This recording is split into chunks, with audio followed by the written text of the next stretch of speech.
picture, whereby we say that a plan is an outline of something, or of a structure that is drawn to a scale. And also we say that a picture is different from a map because a picture is the representation of the real image. So differentiate the three: a map, representation of a part or the whole part of the earth. Then we have a plan, which is an outline of something that is drawn to scale. Then the last one is a picture, which is the representation of the real image. So after identifying that, we went further and looked at the types of the maps, whereby we named the topographical maps, the atlas maps, and the sketch maps. And we said that the topographical maps, these are detailed maps that gives the representation of the physical features found within the earth. And again, we said that a sketch map, these are maps that are not drawn to scale, rather they are used to define certain purposes that are meant to be done, and therefore they are used maybe to give the specific instructions for those people who want to use them. Then we said an atlas map is a combination of maps combined together to form a booklet, and this is what we call an atlas map, which has different types of maps that contains the relief maps, the development maps, the land formation maps, and so on and so forth. So differentiate those. And then apart from that, we also looked at the scales, and we identified what a scale is, and when we say that these are measurements that are given to present the actual representation of the measurement or of an area. So we identified that there are three types of scales, which is the large scale that are used to draw small areas like a village. We gave an example of a village. And then the second one was the medium, which represents the regional presentation of the drawing. And then the last one was the small scale, which gives the larger area, the view of the larger area that has less information, because it tries to cover a larger area, and therefore structures or meaningful information cannot easily be obtained. Rather, it gives an overview of what should be done. And then apart from that, we also looked at how these scales are used and how they perform. And then we say the scales are used in terms of drawing to draw an area and reduce it to a paper form. And again, it helps us to estimate the length, or we can say the distance of point 1 to point 2, or from point A to point B. Then again, scales are also used to show the actual area that a place occupies. And then we left by seeing how we can use different methods on how to calculate distances from point 1 to point 2. So we had started with an example of using a string, and then within the string we said once you have a drawing, and within this drawing you want to use a string. What you need is you need the map, and that is, let's say you have a place like this.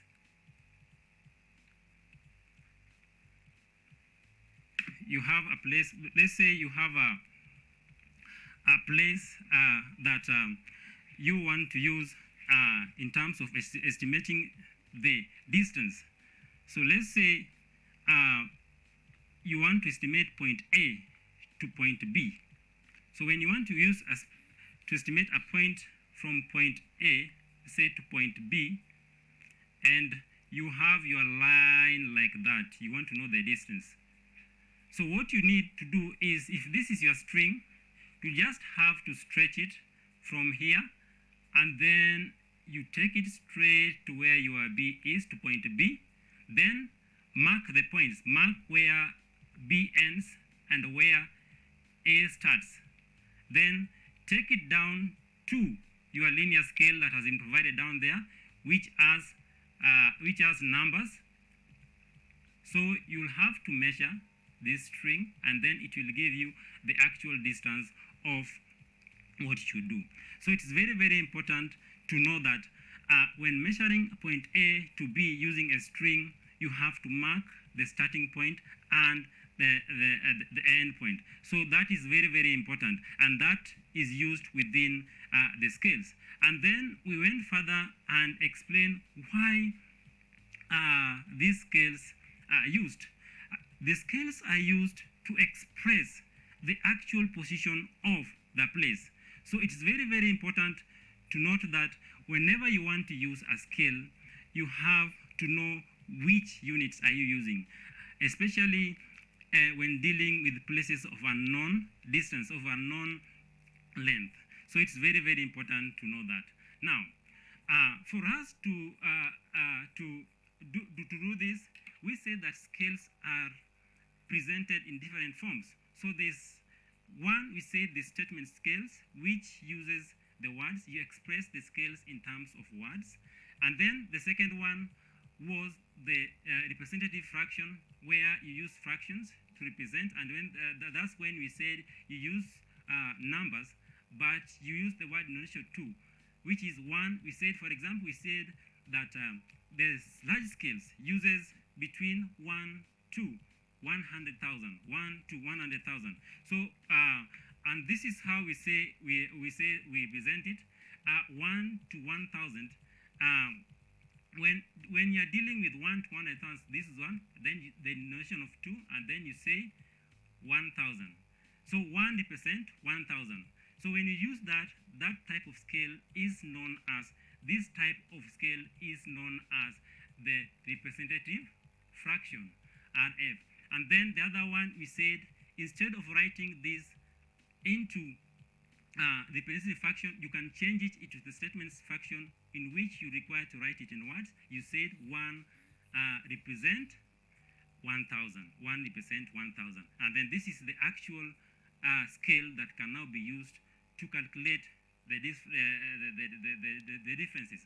And on the screen, you can see that we can say 1 kilometer equals to 100,000 kilometers. So if you want to get a solution to this, then we say we take 60 kilometers, which equals to x, and the representation will actually be that 60 multiplied by 100,000, and this will give you to around 6 million. Therefore, R scales can be R scale or RF can be written as 1 equals to the 6 million representation of the actual distance that we need to know. Then, looking at this, we said that scales help us to calculate the area of the map. It helps us to calculate the distance. It also shows us the relationship between the map and the actual distance. So it's very, very important you know that scales can be used to estimate all this before we go to that. Now, the other part that I now want us to look at is how these scales, in the maps can be used to calculate the area and the distance. So how do we use this? So last time we used the string, and now we want to look at the other form, which is the number 2 one, is what we call a pair of a divider. So all these measurements are noted under one term, and that is the quantitative representation of the information found in the map. So it's very, very important you know that whenever you are dealing with the numbers, you deal with what we call the quantitative kind of information, of the quantitative data.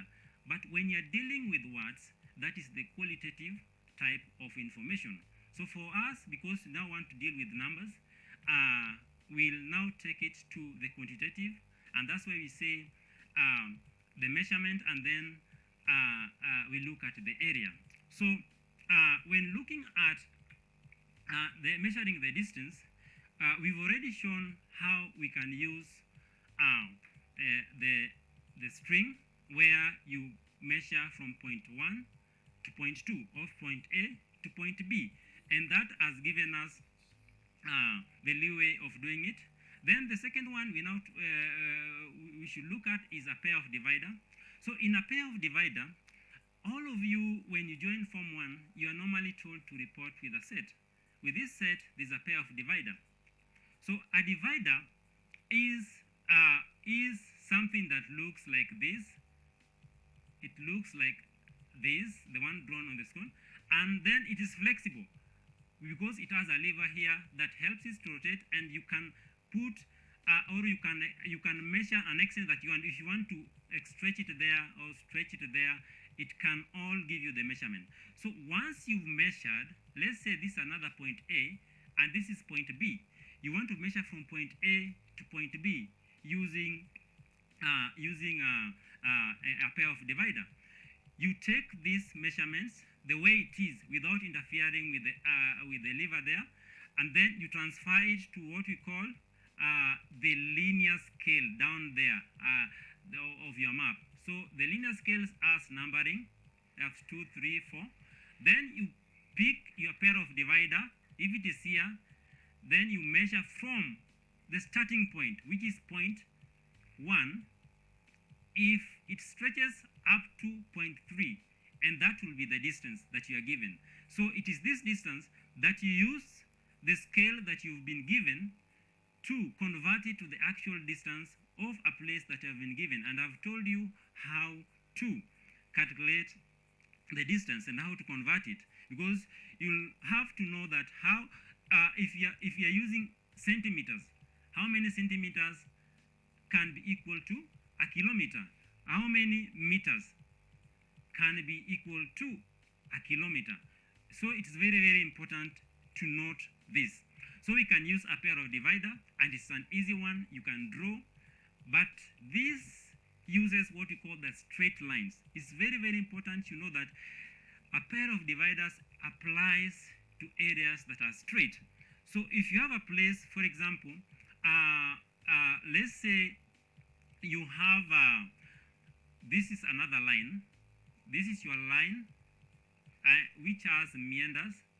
You see it has meanders. So if you are using a pair of divider, this is point A, then that is point B, then it has meanders. So make sure you estimate the straight places first, note them. You can mark them like that. You mark straight places. Then it is these straight places that you transfer to your linear scale. You transfer to your linear scale. After transferring to your linear scale, you add the figures. If point A, if it was point A to point B equals to 6, you put it aside. Then point B to point C equals to 7, you put it like that. Then point C to point D, again put it like that. Put it like they say there is 5, there is 3.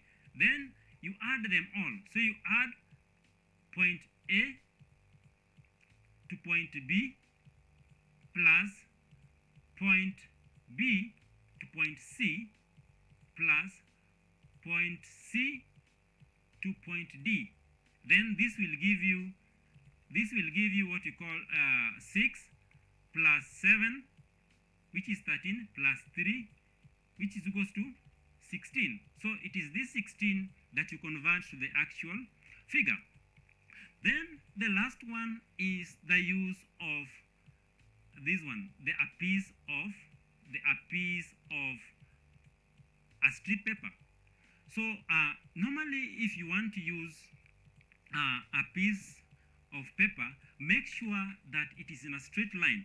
And to show that if this was my paper, and I want to use it to measure from point 1 to point 2, then you mark the straight paths, and then mark the first point that you start with, then measure it to a figure that you have been given or a path that you've been given, then mark them the straight line. So it is this that you transfer again to the linear scale for you to know the actual distance. You still transfer it to what? The linear scale. So that is very, very important for you. So for example, on your screen, I've given you one example. If a railway distance from station A to B was 20 centimeter, then you're told to find the actual ground distance in a kilometer. If the scale was used to construct a map, and the scale of the map that you've been given is 1 to 50,000. So we know very well that 100,000 centimeter equals to 1 kilometer.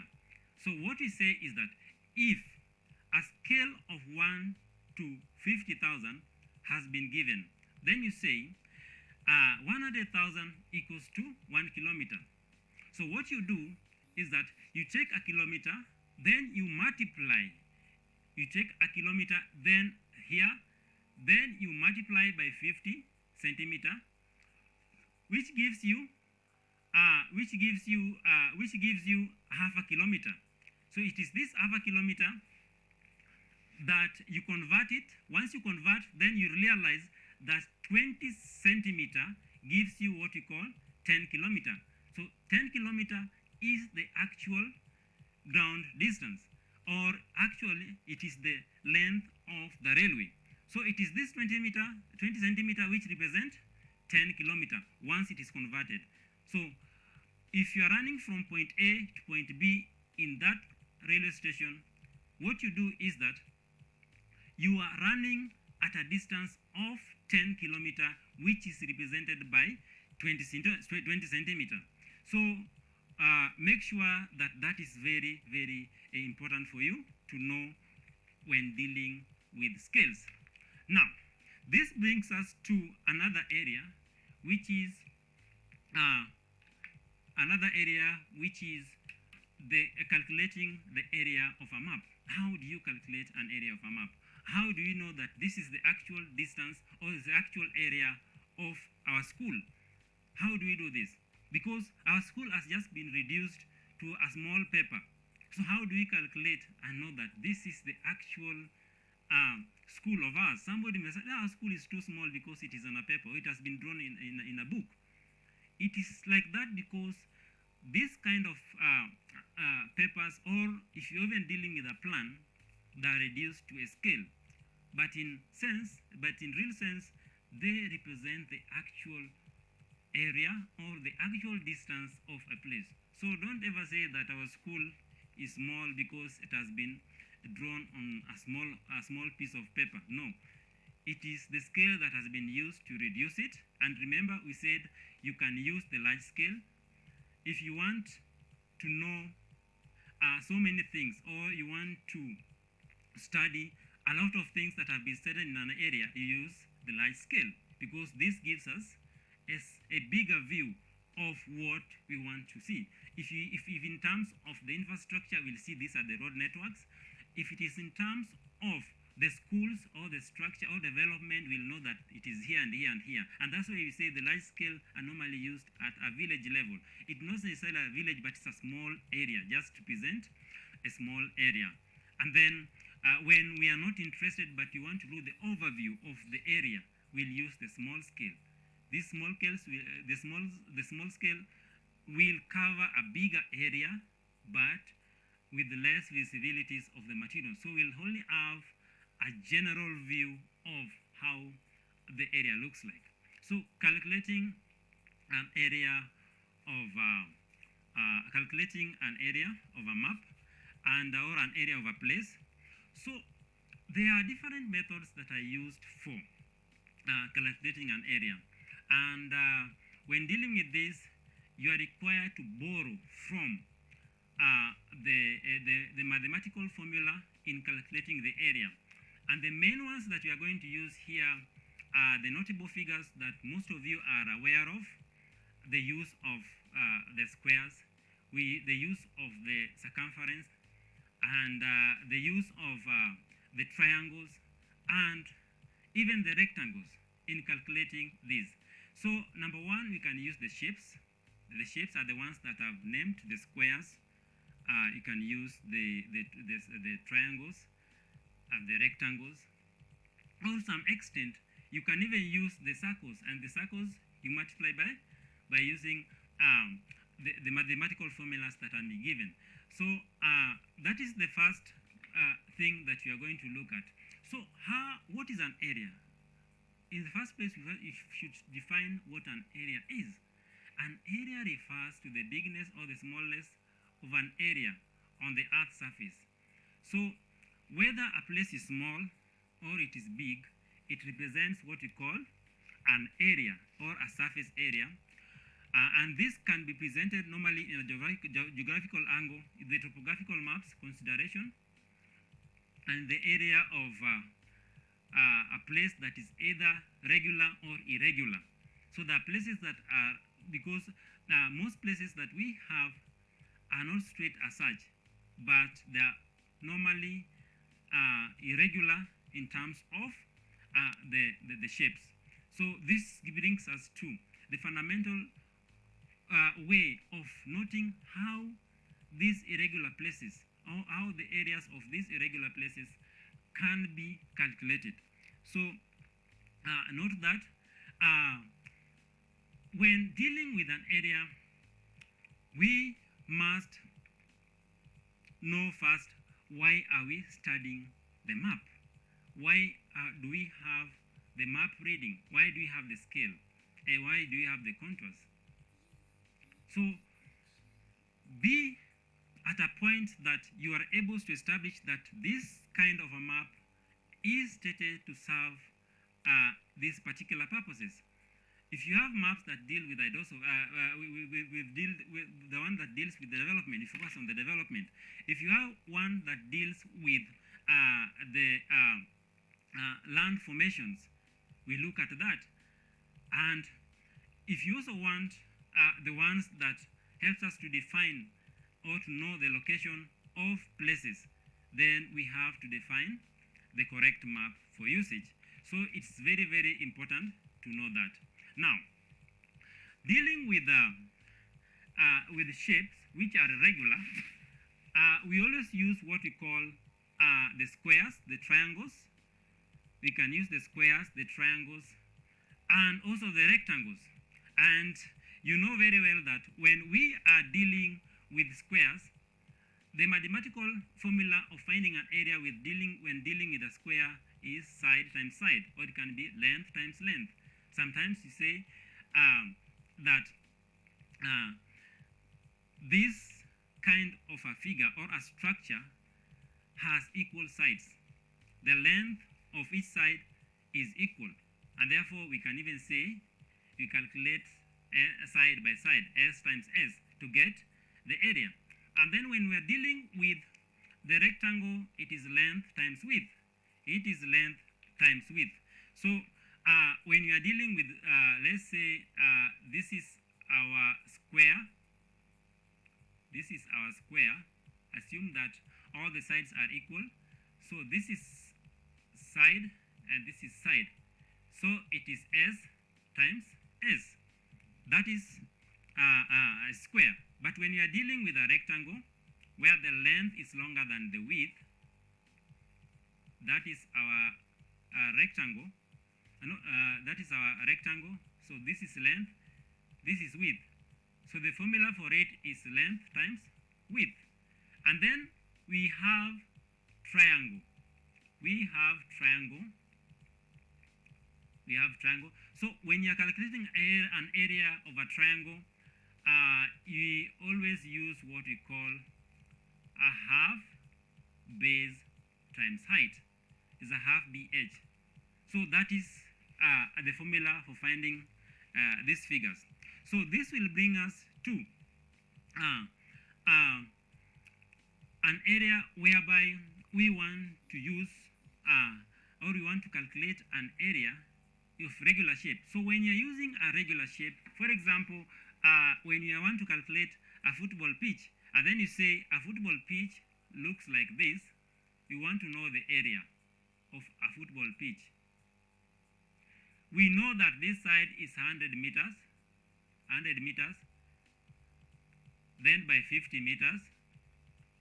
So our area for that particular pitch, this is a football pitch, will be 100 times 50. That is length times width, which gives us 5,000. 5,000. And then identify which units are you using. If you are using centimeters, then it will be, for example, for this we are using meters. It will be meters squared. So that is the area of the triangle. So that is if you are dealing with an area that has regular shape. This can still apply to both the square and the triangle. But here comes when you want to deal with an area of irregular shape. For example, we are given when we are given an area like this,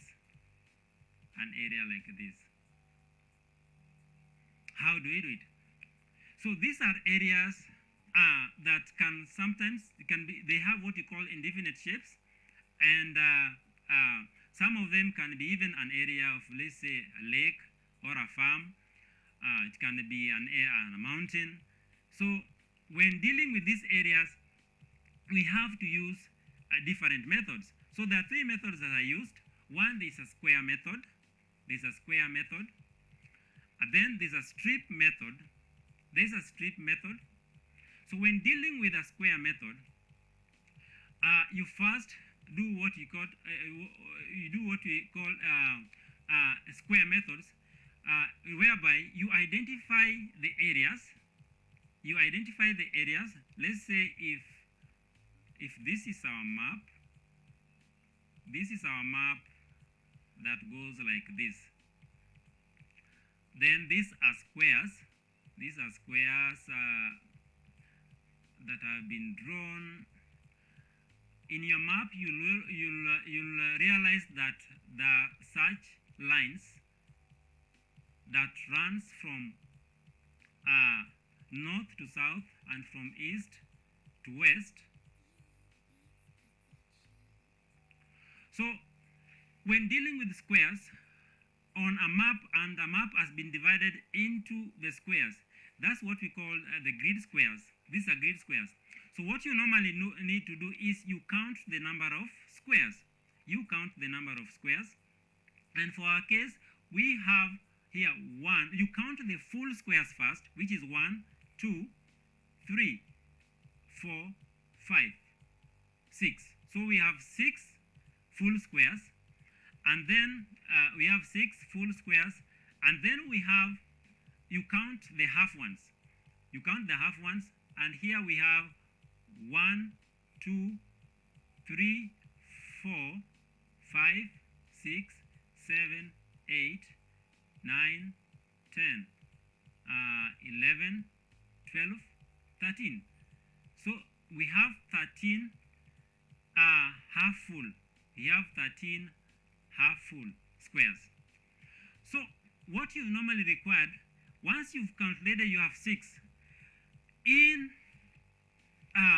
calculating an area using full and half squares, what you need to do is you calculate the number of you add the number of the half squares, then you divide by 2.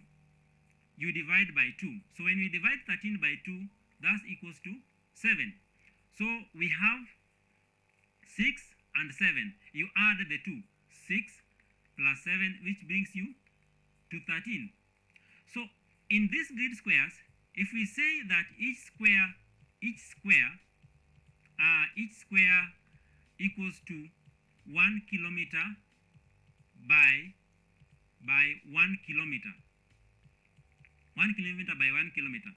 So it will be 1 by 1, which is 1 times 1, which is equals to 1 square kilometer. So it is, if we know that 1 square represents 1 square kilometer, then you take this 1, you multiply by 13. You multiply this by 13, which brings you to 13 square kilometer, 13 square kilometer. That will be an area of your choice. Alternatively, you might have this kind of a map, and you've chosen to use the triangles or the rectangles. The process is the same. You fit them until the whole place is occupied. Then you calculate and you get your area. That is simple. How do we use these areas again? How do we use these mathematical formulas to calculate the areas? We use them to know the actual ground area of an estimated map. So if, for example, we are dealing with a lake, we want to calculate the area that is occupied with a lake, then we have to measure around. So for a lake, for example, it might be very difficult, but within the maps that have been drawn to scale, there are lines that runs from north to south, and then from east to west. So these are the grid squares that can be used to calculate, and I've told you how you do that. So you can even replace some boxes or some squares. You replace them with other mathematical shapes. So you can say, let me use triangle. You can use triangle, or you can as well use the rectangles to calculate it.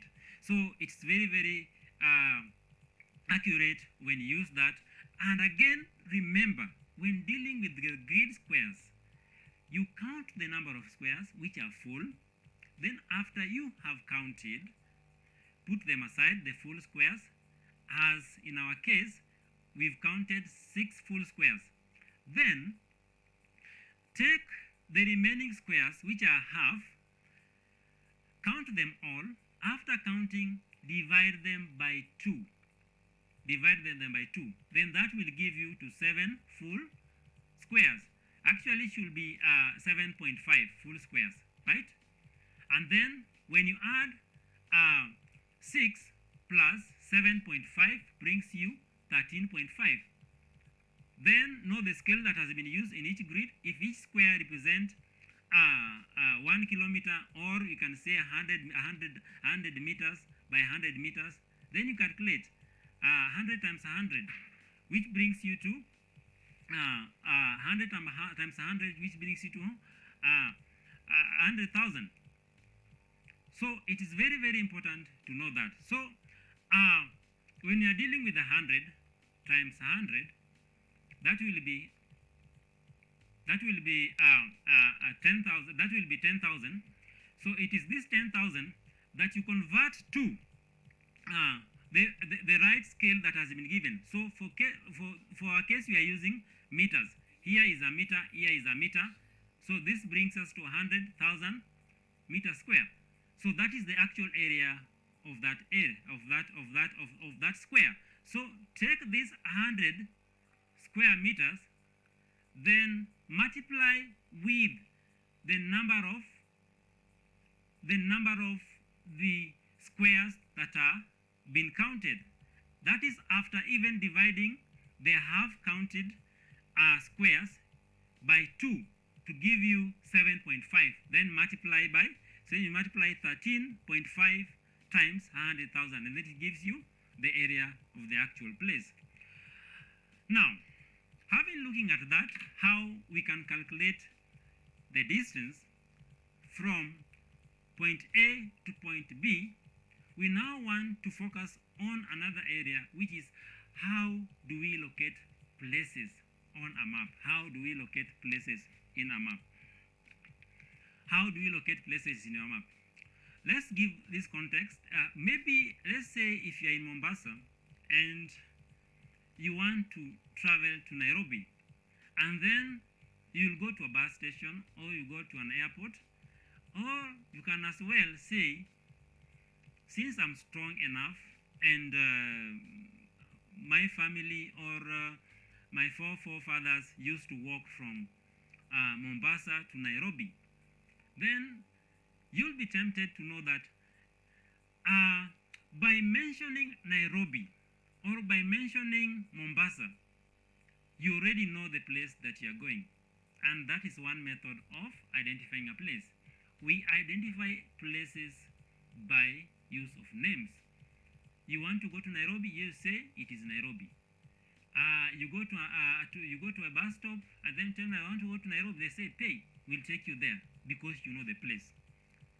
But if you don't know the place, it is very, very important to locate to locate you. So it's very, very difficult for somebody to locate you because the first thing they'll ask you, where are you? Where have you reached? For example, if you are interested of meeting a person of interest, and then you've prepared yourself, you're in the house, you've prepared yourself, you say to them, today I'm waiting for my visitor to come. You see? As you wait, and the visitor doesn't know where you stay, the first thing you'll tell them is, come to such a place, or come to bus stop number 12, wait for me there, I'll pick you. Then the other person responds and comes to the place. So after coming to the place, that's when you say, have you reached bus stop number 12? Yes, you say, yes, I've reached there. Then you come.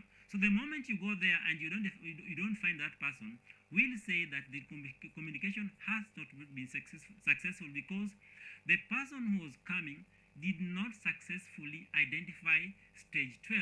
So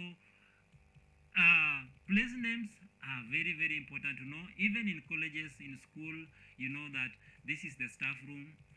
You know it by name. This is where the principal sits.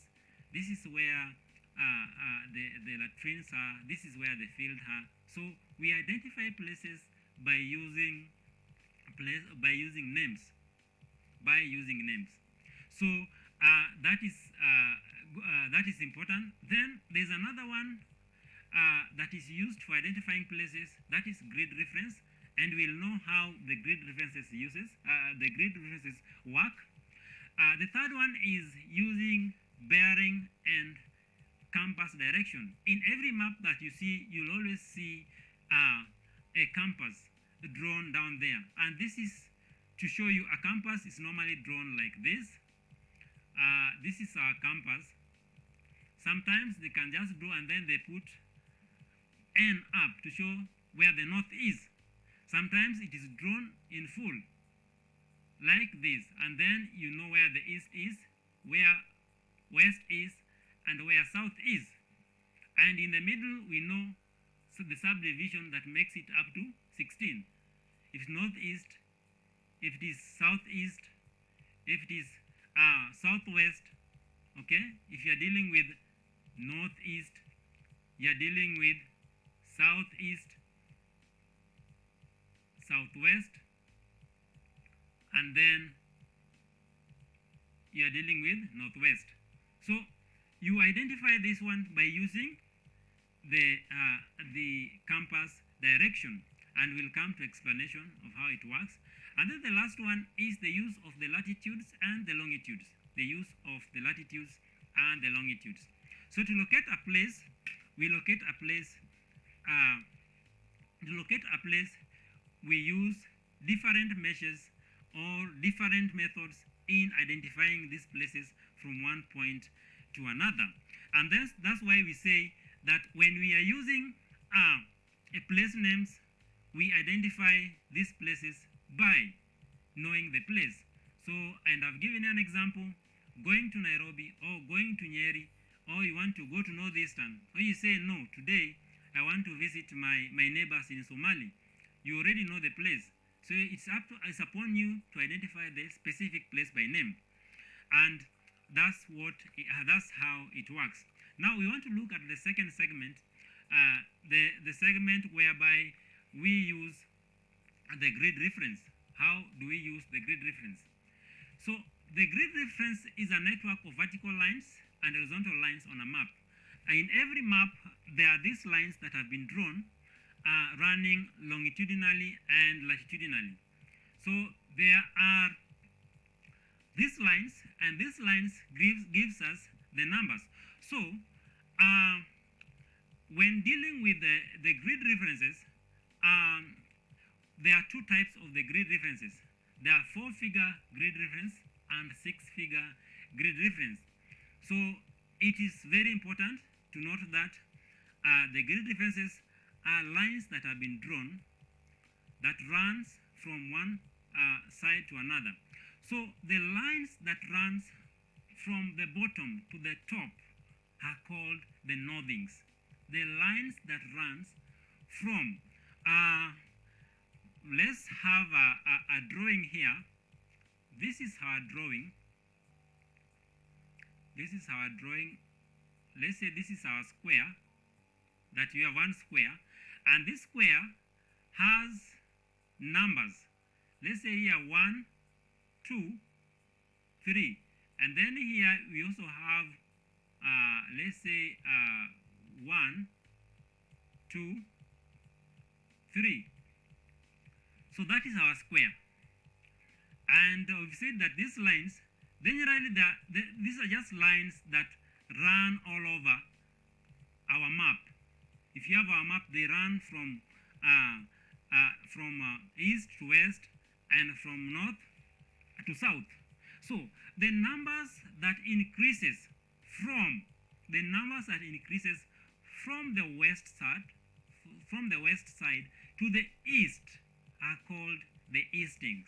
But the ones that increases from the bottom part, that is the southern part, to the bottom are known as the northings. So these are the northings. So for example, if you want to identify a place, of an area using the grid reference.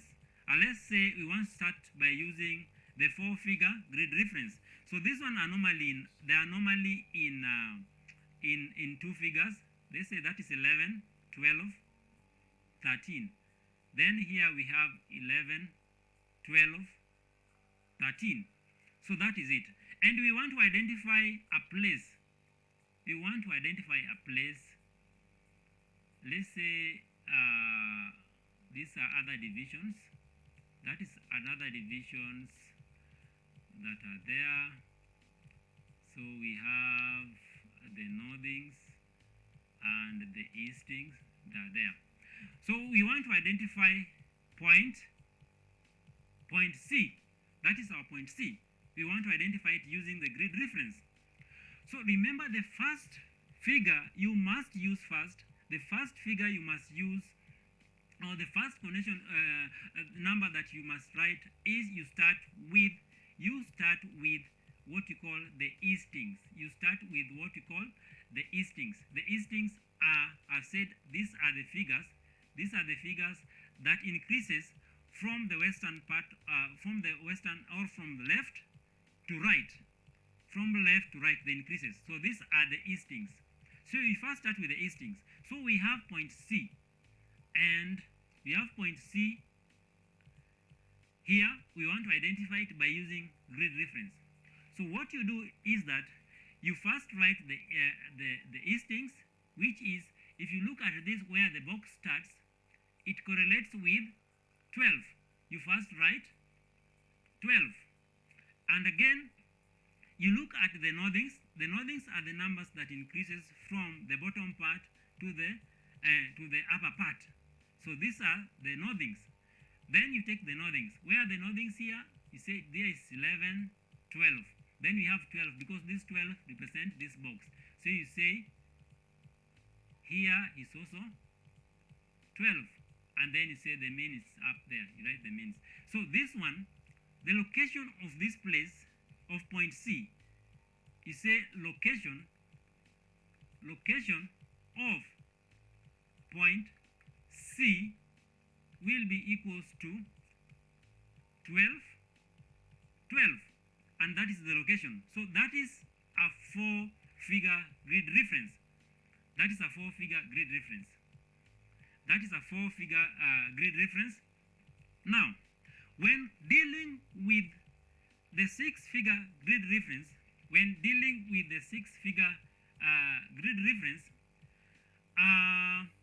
this is the same process, but we now include we include what we call the subdivisions within a box.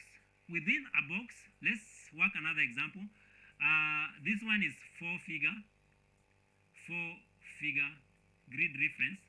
Then we now want a six-figure grid reference. Let's draw another one. This is another one here. Then we have 11, 12, 13. That's 11, 12, 13.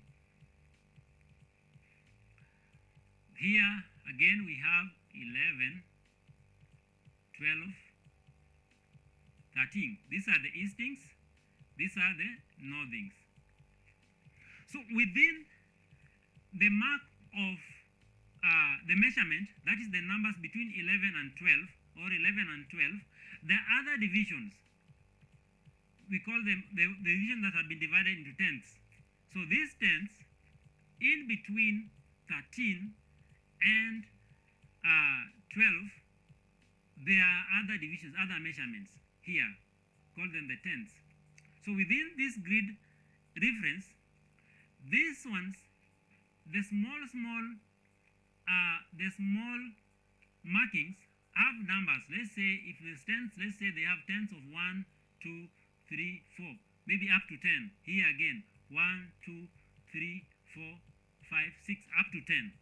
So this is from 11 to 12, the under markings of 10. The tenths are here, the tenths are here. They cannot necessarily be tenths, can even be fifths, divided into 5 parts. So let's say as we have 10. So if you have 10, you first start with the major numbers, which are the eastings. So we have, let's complete our drawing first. Those are the boxes, the main boxes. Those are the main boxes. Then within these smaller subdivisions, the tenth ones, are other boxes. These are other boxes. You pardon my drawing, it's just a sketch, and we say a sketch is something that has not been drawn to scale. So these are other divisions. Divisions are like that. Then within the northings, there are also subdivisions here like that. So let's say 1, 2, 3. They are divided like that up to the main number. So if we want to locate these places, they are again subdivided into smaller boxes, the smaller boxes of 10. So let's say we want to identify point A. We want to identify point A there using the northing and the eastings, and applying the six-figure grid reference. So what do? The only thing we can do is you identify the major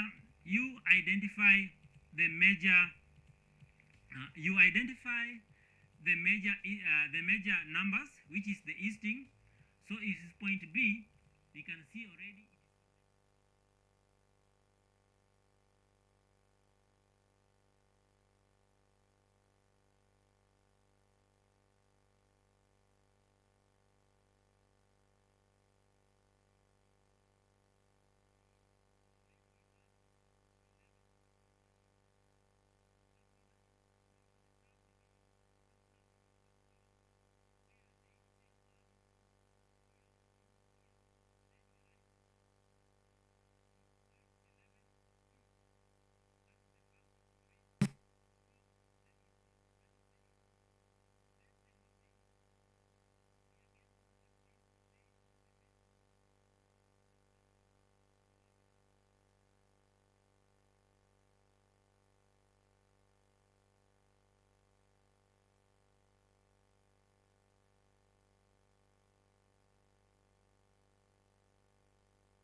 Start with a software engineer, or why are you not doing software engineering? I could do it. I can code if I want to, but is that where my passion is? No, for me, that thing that I loved was community. And when I realized that, I was doing it as a voluntary thing. But when I realized that, oh, this is something that you can actually do it as a career, so I said, okay,